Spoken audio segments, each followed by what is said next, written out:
parler de la saga La Guilde des Ombres de Amatrice.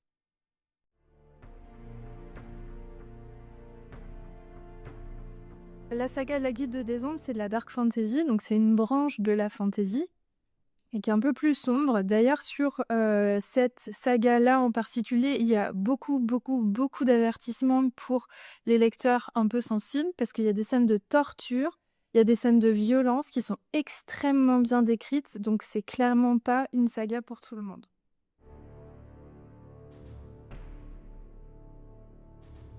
En fait, c'est l'histoire d'une petite fille de 11 ans qui s'appelle Panama, qui est abandonnée par son oncle dans un orphelinat, dans une ville.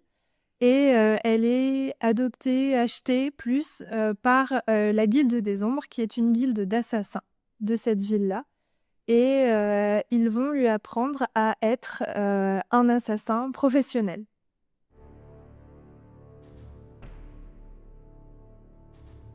À Panama, c'est le personnage principal. C'est elle qu'on va suivre du coup de ses débuts dans la Guilde des Ombres jusqu'à la fin de l'histoire, donc au 6e livre. Même si ça arrive d'avoir le point de vue d'autres personnages au fil de la lecture, c'est quand même elle le personnage principal de l'histoire et c'est elle qu'on suit et dont on suit l'évolution au fil des livres.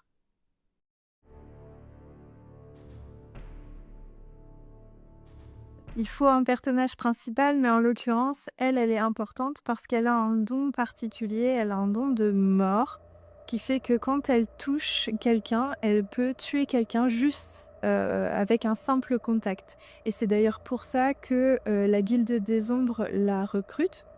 C'est parce qu'elle a ce don-là particulier, parce que pour faire partie de la Guilde des Ombres, il faut absolument avoir un don. Et le sien est particulièrement puissant pour le coup.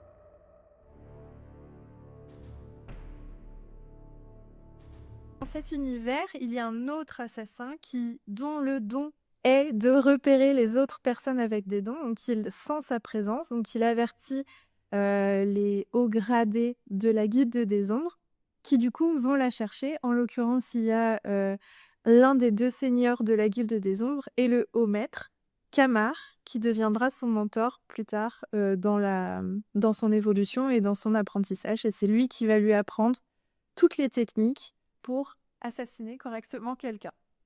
Kamar, c'est un personnage très sombre. Pour le coup, il est né dans la Guilde des Ombres, donc il ne connaît que ça. C'est la seule chose qu'il connaît, c'est la Guilde des Ombres, c'est l'assassinat. Il a commencé très jeune à être entraîné, à apprendre cette profession. Et il décide de s'occuper de Panama parce que justement son don est extrêmement puissant, c'est un don céleste, parce que dans cet univers-là, il y a des dieux, et en l'occurrence la déesse de la mort, et elle a un don de mort, donc un don donné vraiment par la mort, pour servir la mort. Donc c'est lui qui va s'occuper de son entraînement. Et bah, comme c'est une petite fille qui a plus du tout de repères, Panama se retrouve à tomber amoureuse de son mentor, qui va en jouer beaucoup, de manière plus ou moins explicite, jusqu'à un moment où effectivement il va plus du tout se cacher de jouer avec ça.